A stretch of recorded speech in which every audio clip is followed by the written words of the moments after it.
Sick With It, a.k.a. Cleve, Uptown Finest. And who you got with you? Wow, this your boy Diesel out that Melph. You already know what it is. Believe that. So Sick With It, tell me, where were you born and raised at? Well, to be honest, totally honest, when I was born, I was in the Florida project. My mama moved out to Florida from her grandma and moved to the Melph. From with her mama and moved to the Melph. And that was like, I was still like a toddler, though, she still was carrying me around when I got in the Melph. But I was born in that Florida project in the Ninth Ward. Believe that. Okay.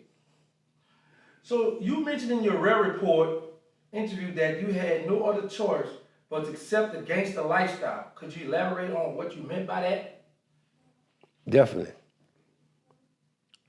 When you speak of the streets and people say, you know, people make choices to go to the streets, it's more to it than people just done made that choice. You feel what I'm saying? Because that choice come from pressure.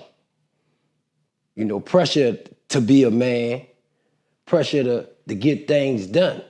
And we was in a position where if you look at the education system at that time, man, school wasn't really for education. School was for show and flow. It wasn't for no education. You had DJs at the schools. You had prep rallies at the school. You had dice games at the school. You had card games at the school. It's all day, every day. So, you know, nobody wasn't learning. Nothing wasn't coming from our hoods, you know, making it nowhere unless they just were blessed to be so talented. And even those wasn't making it because of their connections with the hood. You know what I'm saying? So people be so quick to judge people's decisions and choices in life, not knowing where those decisions and choices come from. Feel what I'm saying? They was created from something. Every choice you make come from something. Something had to put you in that situation and won't make a choice. And people, you know, they say people are call your choice a bad choice, but they ain't got the right to say that because my choice might be a good choice to me, but a bad choice to you. Exactly. I believe you. I feel you. You know, your good ain't my good, your bad ain't my bad. You know what I'm saying? So that's what I meant by that. Would you consider yourself a gangster now or just a man with morals? A man with morals. Only reason I was considered a gangster was because gangster was the label that they put on guys that was in the streets and stayed loyal to the streets. So those guys was mostly gangsters. Guys that stood on morals, guys that stood on principles. Everybody that was in the streets wasn't no gangster. Gangster really like, you know, stood on business. You feel what I'm saying? So all of it is a fad though, you know what I'm saying? So as I lived, I learned and realized that, you know, that's just a word, that's just an image, and there's much more to life. I gave that title up and just be who I am, and that's a man. Okay, let's go to a little background. As a kid, what were your ambitions and what did you want to be when you grew up? Well, to be totally honest, I had no ambitions and I ain't want to be nothing.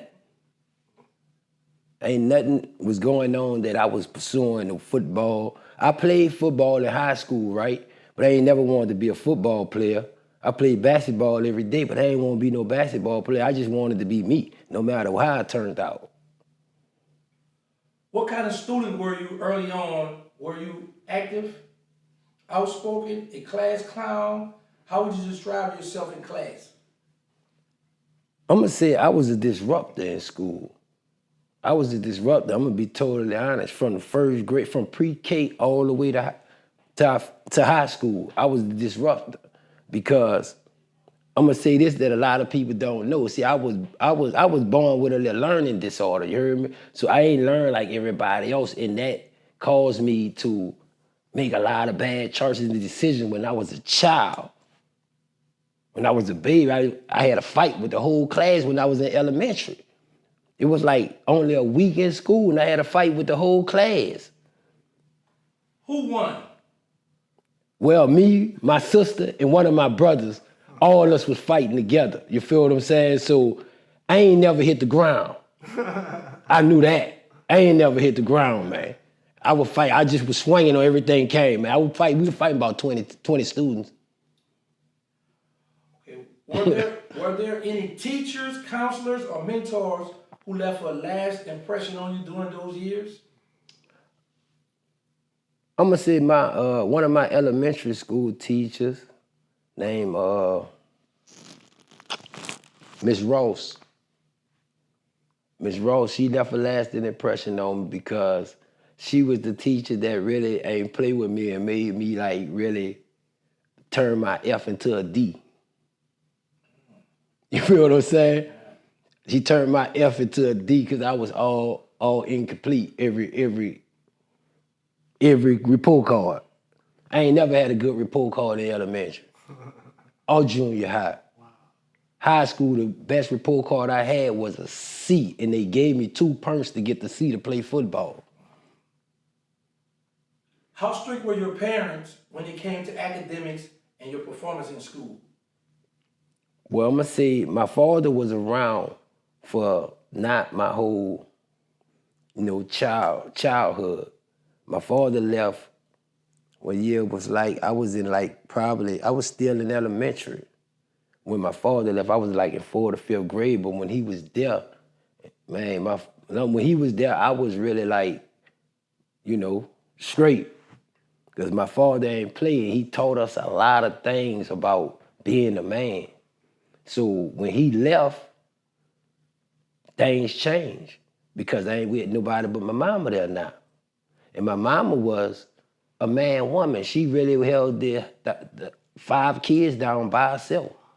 Made sure every last one of her kids had the best clothes on, the best shoes on, every holiday. I'm talking about first day of school, we got brand new book sacks, pencils. We got everything we need every year, bro. And I'm like thinking about it now, boy, my mama really like held us down on. And guess what I'm gonna say about my mama, bro? My mama never had a job. Never remember my mama having a job. I don't know what my mama did. Because you know why? My mama was so real about whatever her life was outside the house, us not knowing, none of us never knew because when she went outside the house, she made sure we was inside the house. She was inside the house, she let us go outside the house. So we never knew what my mama was doing in the project. We didn't know who her friends was, no nothing. Because she didn't allow nobody to come to her house but our next door neighbor. She ain't had no friends like that. So who was Poppy to y'all? Who Poppy was? Poppy was our upstairs neighbor that stayed upstairs. Okay, I always thought that was y'all brother, bro. Everybody thought that was our brother because we were so close. See, our last name is Alfred and his first name is Alfred. Okay. So him and my brother really tied. Him and RIPPA really was like real like brothers like. So he used to be coming to our house. I went to running it with him, but he the one taught me the hustle game. You feel what I'm saying? He taught me too. He introduced me to the, how to make money outside, how to make money, period. Because I wasn't skilled, couldn't work nowhere. I'm out of high school, I gotta do something. Poppy got killed in the Iberville project.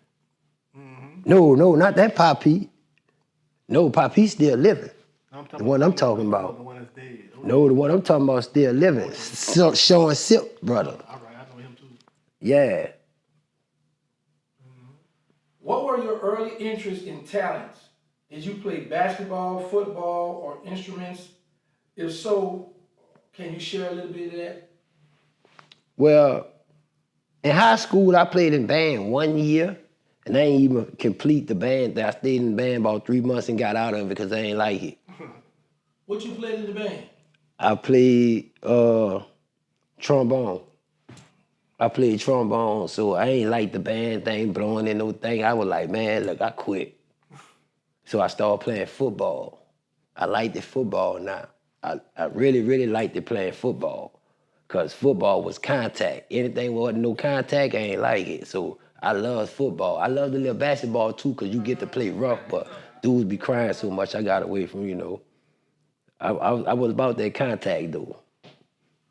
How close were you with your siblings growing up? How many brothers and sisters do you have? I got 3 brothers and 1 sister, and all us always been close, tight knitted. Even when we moved and went our way, we always stayed tight knitted because we always gave family gatherings where all us came throughout the whole year. And we only learned that from my grandmother, Miss Gardine, God bless the dead. She always made sure all of her daughters came together all the way, giving something. I don't care, every weekend, just give a card game. I just want all y'all around each other, all y'all kids around each other so they can know who their family is, you know what I'm saying? And that's what the world got away from, you know? Just talk about it, you know? That's what we need to live in this world right now. That is Terrance Gangsta Williams, a.k.a. OG Giggity, a.k.a. Mr. Answer Right Back, a.k.a. the People Champ, Terrance Williams.